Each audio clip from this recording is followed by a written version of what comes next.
Hi guys! Hello Sagittarius! Welcome dito sa aking channel, Kapalaran 888. Welcome!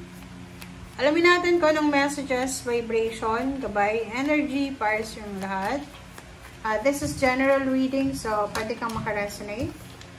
Please comment down below if makaresonate ka.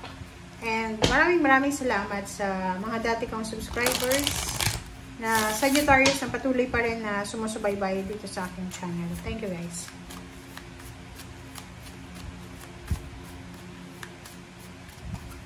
Alright, so first card mo dito, Sagittarius, ay balance, spirituality, and practicality. Full moon and Pisces. Okay. So kung makikita mo dito, sinasabi ng bara sa'yo dito na may mga Sagittarius na kinakailangan ng balanse, spiritual, and sa practical na buhay. Like sa emosyon, sa relationship, or sa money. Okay? So, like for example, ano ba ang imbalance sa buhay mo? Okay? For example, kasi to parang walang progress to eh. Parang feeling mo, may iba sa inyo dyan, may iba lang, hindi naman lahat, may iba sa inyo dyan na feeling nyo, walang advancement, walang, parang nakarating ka na doon, ginawa mo na yung best mo, pero parang ang pakiramdam mo, wala pa rin, okay? Wala pa rin na nangyayari, okay?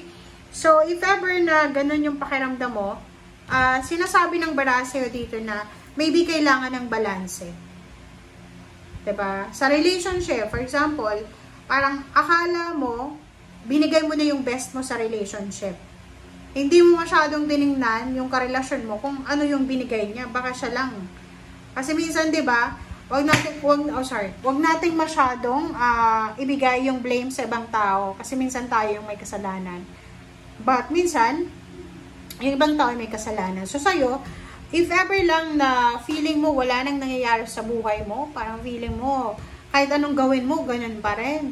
Kahit anong tiyaga, wala pa rin. Kahit anong pagtitiis, ganyan pa rin. Sinasabi ng baraha, maybe there's something problem na kailangan natin na balansehin. Baka kulang ka na sa panalangin, baka wala ka ng oras para sa Panginoon, sa sarili mo, sa pamilya mo. Nakafocus ka na lang sa kung ano yung gusto mo. Okay? So, dito sinasabi ng bara sa'yo, kailangan ng balanse. Okay, let's check sa third deck mo.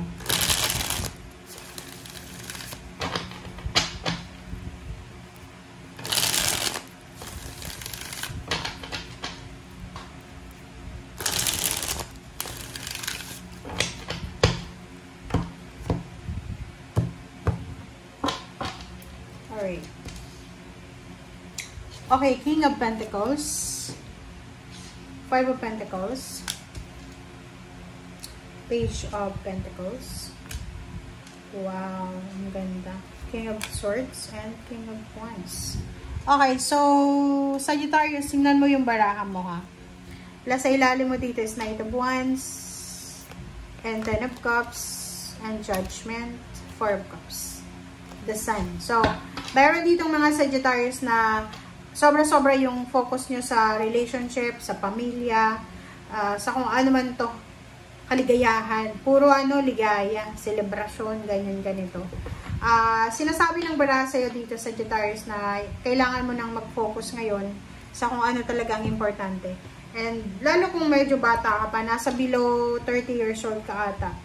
Parang ang sinasabi ng bara sa'yo dito na kailangan nating harapin kung ano yung katotohanan. Okay? King of Pentacles, King of Swords, King of Wands. Kung lalaki ka na Sagittarius, sinasabi ng bara sa'yo na nasa tamang direksyon ka.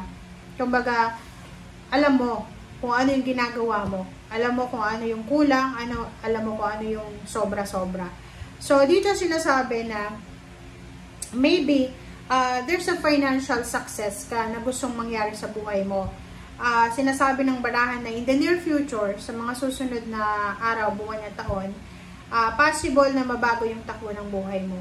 Kung ikaw ngayon, halimbawa sa ngayon, or dati pa siya, na nakaranas ka ng financial problems, or sobrang stress ka na sa buhay, sinasabi ng Barasay, huwag kang mag-alala kasi makukuha at makukuha mo kung ano man ito na gusto mong mangyari sa buhay mo, financial, emotional, trabaho, or negosyo, or ano pa man. So, parang, alimbawa, may mga Sagittarius dito na yung nagsusurvive ka talaga na mag-isa. Yung gusto mong humingi ng tulong sa iba pero wala kang nakukuhang tulong. Trabaho. Sa loob ng trabaho, like sa trabaho parang ginawa mo na yung best mo pero feeling mo wala ka pa rin na parang hindi pa rin nare-recognize ng mga katrabaho mo or even ng boss mo. Direksyon, parang feeling mo kahit anong direksyon na tahakin mo, parang gumigewang-gewang pa rin. Okay, but don't worry kasi sabi nga ng Barasay dito na yung Page of Pentacles, ang future mo daw ay hindi naman masyadong masama yung sinasabi ng future mo kasi in the near future, yung direction daw na tinatahak mo sa ngayon ay nasa tamang direction ka, which is, ang future niyan ay maganda. 'Di ba? Lalo na sa trabaho, kung nasa trabaho ka, nasa loob ka ng company ngayon, ibig sabihin nasa tamang company ka. Okay?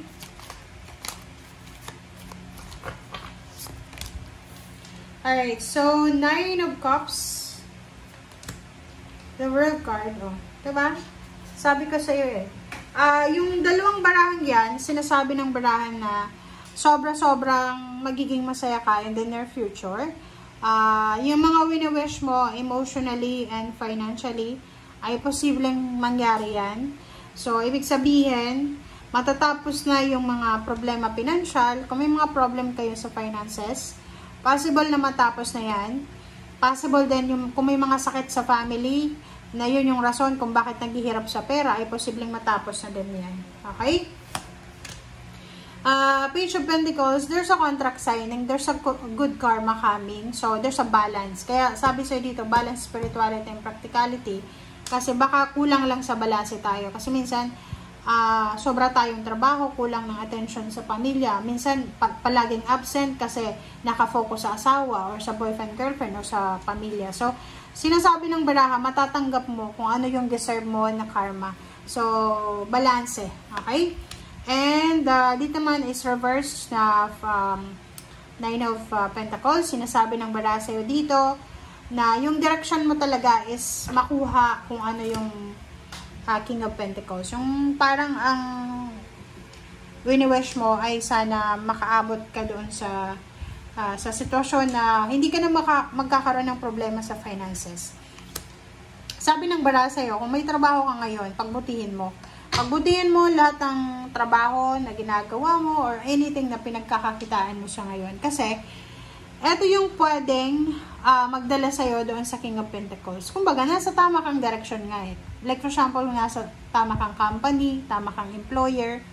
Ang gawin mo lang para mag-succeed ka dyan sa ginagawa mo is gawin natin yung tama. Okay? Like for example, pinag-pray natin na magkaroon ng trabaho, tapos nung nagkaroon tayo ng trabaho, absent tayo ng absent. Diba? So, kailangan natin ng balance. Okay? Thank you guys. Bye!